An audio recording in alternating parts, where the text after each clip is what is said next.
conversar com os nossos entrevistados e agora mais uma para a gente ir encaminhar o nosso programa para o final. Nós estamos com o professor Manuel Furriela, mestre em Direito Internacional pela Universidade de São Paulo, que nos atende na manhã deste sábado. Professor, como vai? Bom dia. Bom dia. Seja muito bem-vindo aqui à Rádio Bandeirantes. Professor, eu estava aqui pensando, a gente vai falar sobre desenho geopolítico, né, cenário geopolítico. Eu falei, puxa, por onde eu começo, né? Porque é tanta coisa. Eu falei, deixa eu pensar só em alguns conflitos flagrantes que a gente teve ao longo dos últimos meses. Eu falei, ou dos últimos anos, eu coloco Rússia, Ucrânia, Ucrânia mais OTAN, esse conflito com os Estados Unidos como protagonista e a Rússia também como protagonistas, duas das grandes potências mundiais, Israel, Hamas com o bombardeio e a destruição da faixa de Gaza, a questão China e Taiwan, que 2025 está chegando e as coisas ficam cada vez mais efervescentes. Falo da fronteira das Coreias, falo da perspectiva de Índia e Paquistão, de algo que tem mais de 7 décadas de um conflito e que em determinados momentos tudo fica um pouco mais nevrálgico. Professor, o que mais leva temor neste momento nesse cenário geopolítico, hein? Bom, você trouxe as principais questões internacionais, né? Existem outras, obviamente, que andam em paralelo, mais regionais, né? Inclusive na África, Sudeste Asiático, conflitos que chegam um pouco aqui no Brasil porque são, como eu mencionei, regionais. Agora, esses todos que você mencionou, eles têm grande impacto mundial. Mas eu acho que se a gente quiser buscar um que realmente continua preocupando, é o conflito entre os integrantes da OTAN e Rússia e China, que no futuro vai ter, sim, algum tipo de conflito ou de disputa com os integrantes da atual OTAN. Mas a questão da Rússia, ela é relevante, a Rússia é uma grande potência nuclear e nos últimos dias ela fez um acordo ainda mais abrangente com a Coreia do Norte, acordo que preocupa bastante. Do lado russo um pouco menos, porque é para conseguir da Coreia do Norte principalmente munições e armamentos de baixo impacto, mas do lado norte-coreano a diferença é brutal em relação à situação anterior, porque a Coreia do Norte ela se protegia basicamente por conta própria, obviamente com um exército antiquado mais numeroso, e com armas nucleares não avançadas, mas presentes, e com uma China fazendo aí algumas declarações de que, eventualmente, poderia decidir por intervir a favor da Coreia do Norte em caso de conflito. Mas agora o cenário muda. Há uma aliança com a poderosa Rússia. Para o lado norte-coreano, isso significa que, caso a Coreia do Norte se envolva em algum conflito, e sempre aquele mais patente é com a Coreia do Sul, para a retomada do seu território, né, para a reunificação da Península Coreana, significa que a Rússia se obriga a ingressar protegendo ou se envolvendo junto com o conflito com a Coreia do Norte. Então, naquele aspecto, muda totalmente o cenário. A Rússia, como a gente bem sabe, é a segunda potência militar mais poderosa do mundo, em termos nucleares, equivalente aos Estados Unidos. Então, para o lado norte-coreano, a diferença é grande. Então, o que a gente tem é essa análise e também que a Rússia continua se movimentando e fazendo movimentos que eles são realmente desinteressantes para o mundo todo, principalmente para o mundo ocidental, criando outros conflitos. Esse da Coreia do Norte é um dos exemplos. Oi, professor Furriela, tudo bom? Que prazer falar com o senhor aqui nesse Jornal Gente desse sábado. Olha, eu tive recentemente na Rússia, né? Eu estou, inclusive, preparando um material que ainda vai ao ar no Jornal da Band. Eu fui cobrir o Fórum Econômico de São Petersburgo. E só para dar um rápido resumo para o senhor e para os nossos ouvintes, eu tô em Paris, eu tô do lado de São Petersburgo, só que eu fui via Dubai, porque tá tudo fechado, né? Eu dei praticamente uma volta ao mundo para chegar bem pertinho de onde eu tô. E lá, nenhum cartão de crédito é aceito, né? Tudo moeda em cash, né? O rublo. E só os cartões chineses são aceitos. Só que o que eu vi em São Petersburgo e vi em Moscou?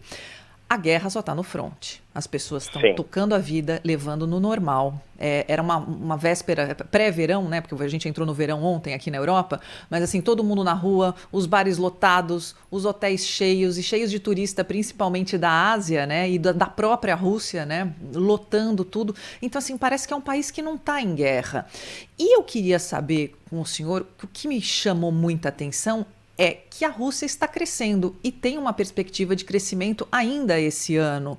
Como crescer sem o dólar, professor? O que o Putin fez que ele está conseguindo numa guerra que ainda não terminou?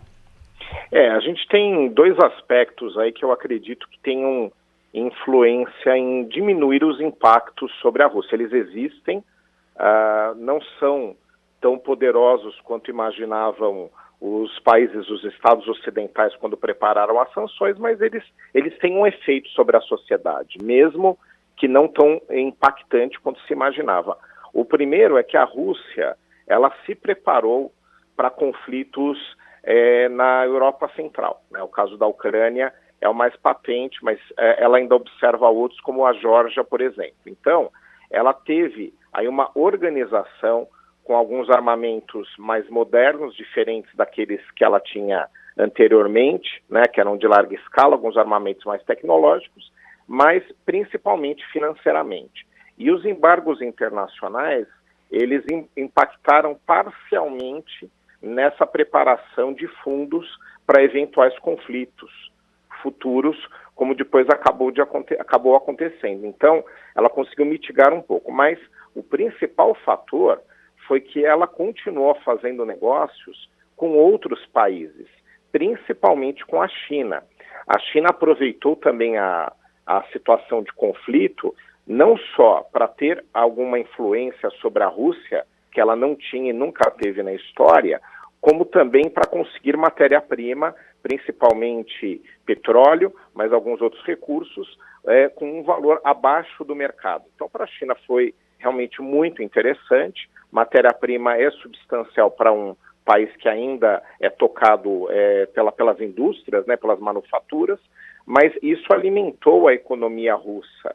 Então, esses dois fatores, né, a manutenção de outras alianças, outros acordos, a Rússia é o mais importante deles, mas tem outros, ela mantém ainda relações com a Índia, que é um país rico, a gente mencionou a Coreia do Norte, um impacto econômico pequeno, mas existe, mas com a China ele é realmente muito grande. A China é a segunda maior economia do mundo e, como nós sabemos, em muitos aspectos, ela é a primeira importadora, né?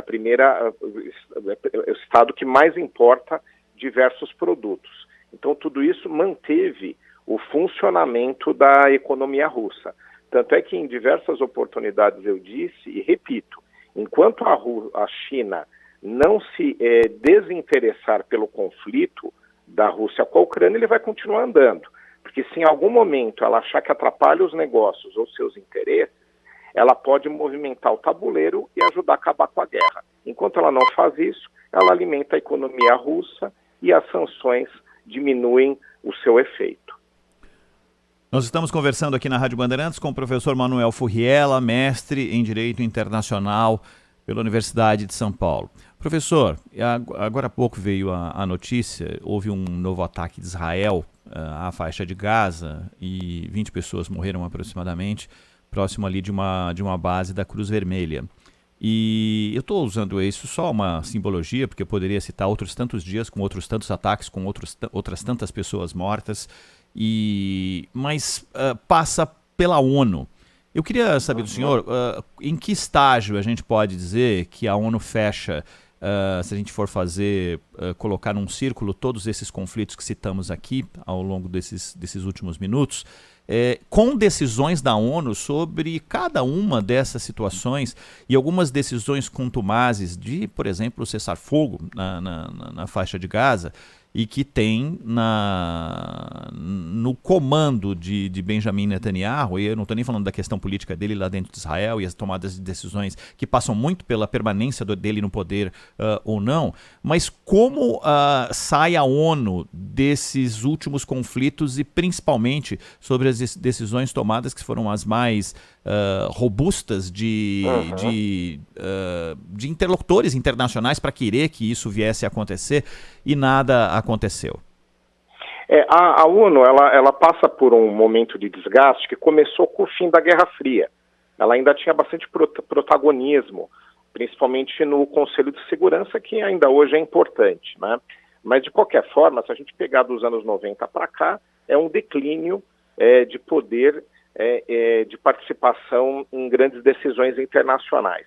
Principalmente porque, como os Estados Unidos se viu sozinho com o final da Guerra Fria como uma potência única no mundo todo, hoje em dia a gente sabe que tem algumas rivalizações, a Rússia, principalmente a China, né, que está em ascensão, mas de qualquer forma, naquele momento, os Estados Unidos se viram sozinhos e abandonaram, por conta principalmente ali do governo do Bush filho, abandonaram essas questões, de levar essas questões a serem discutidas em organizações multilaterais, como o caso da ONU. Começou a entender que deveria decidir sozinho. Então ela passa por um declínio. Mas tem um ponto também importante em relação especificamente a esse conflito de Israel com palestinos ou com Hamas, é que a ONU ela nunca teve um papel importante nesse conflito. E não teve porque ela não se organizou para isso. Então, quando ela decide criar o Estado de Israel, acertadamente, obviamente, né, é um direito que eu entendo que aquele povo também tem de ter seu Estado, ele não resolveu a outra questão tão importante quanto, que foi a de criar um Estado palestino realmente sólido e, principalmente, de resolver a questão dos desalojados com a criação do Estado de Israel. Isso lá no final dos anos 40. Era papel da ONU ter feito isso. Não fez. A partir do momento que ela não fez, ela ficou sem papel relevante nesse conflito em específico do Oriente Médio. Então, falando aí da guerra de Israel com o Hamas, o que acaba acontecendo é que é uma mistura de desprestígio da ONU, pelo que eu mencionei dos anos 90 para cá, com um papel irrelevante que a ONU sempre teve naquela região, papel que ela mesma não conquistou a partir do momento que ela deveria ter resolvido a questão dos palestinos, não é? Assentado, organizado um Estado para eles e também tratado da questão dos desalojados que acabaram virando refugiados em outros países. Então, acho que é uma mistura dos dois. Ela não tem papel nesse conflito relevante, nunca teve, e está num momento de desgaste internacional de pouco prestígio, infelizmente. Professor, então a gente vê que o Oriente Médio continua o bom e velho barril de pólvora. Se a gente for olhar o desenho do mapa mundo, a gente vê a Rússia e a China de um lado, os Estados Unidos e o Ocidente do outro, e a gente tem também o chamado Sul Global. E o Brasil, né, o presidente Lula já disse várias vezes, querendo esse protagonismo do Sul Global, sendo um dos líderes. Como é que o senhor vê essa questão? O papel do Brasil, né, ele sempre foi, no meu entendimento, eu não diria mal dimensionado, senão parece que a gente é menor do que nós somos. Eu acho que a gente não se coloca no lugar que a gente deve, e também, novamente, minha intenção não é diminuir o Brasil. É dizer que a gente tem um papel relevante e a gente não atua onde deveria. Então, o que eu acredito é que, como potência regional, que é o que nós somos, e que não é pouca coisa, em termos de América Latina, nós somos a potência aqui da região em qualquer aspecto econômico, territorial, populacional, cultural, em relação também à questão de Forças Armadas, né? Se a gente pegar o orçamento das Forças Armadas brasileiras, ele é maior praticamente do que todos os estados da América Latina juntos, né? Então, é muito relevante a nossa atuação. Mas veja só, quando aparece conflito aqui na região, nós não somos protagonistas. O maior exemplo, para a gente pegar um recente, é a questão da Venezuela. A Venezuela, o governo venezuelano desrespeita os direitos humanos da sua população em larga escala, diariamente, tem presos políticos, não permite candidaturas, a população empobrecida, milhões já vivendo no exterior, nós não atuamos. E pior, em conflito regional também, né, porque ela tem aí uma questão com a Guiana, que a gente tem acompanhado, vocês noticiando, e que o Brasil não teve papel nenhum. Então, veja só, nós somos uma potência regional importante, acontece um conflito em estados fronteiriços com o nosso e a gente não tem papel nenhum. E aí nós tentamos apresentar ou ter papel no conflito entre Israel e palestinos e Hamas, no conflito da Rússia. Não que a gente não tenha que ter papel nesses outros, mas por que a gente também não tem naqueles que estão justamente ligados a nós, né? Então eu acho que tem que se repensar o papel do Brasil. O Brasil tem que ter um papel aqui na região determinante e tem que ter um papel importante nos grandes fóruns internacionais, apresentando propostas, etc., mas não querendo ser o principal no resto do mundo e não ser nada aqui na nossa região. Então, acho que tem que ser repensado. E o governo brasileiro, a gente sabe que o presidente Lula ele tem grande interesse por questões internacionais, sempre teve. Então, eu acho que a equipe dele tem que repensar um pouco isso. O Brasil é muito relevante, mas eu acho que a gente tem que pensar em uma atuação nossa para que a gente seja um grande protagonista internacional, principalmente em questões que são aqui mais ligadas a nós, que são bem próximas do Brasil.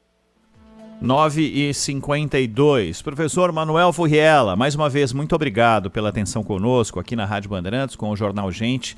Até uma próxima. Bom final de semana. Valeu. Obrigada, professor. 9h52 e meio.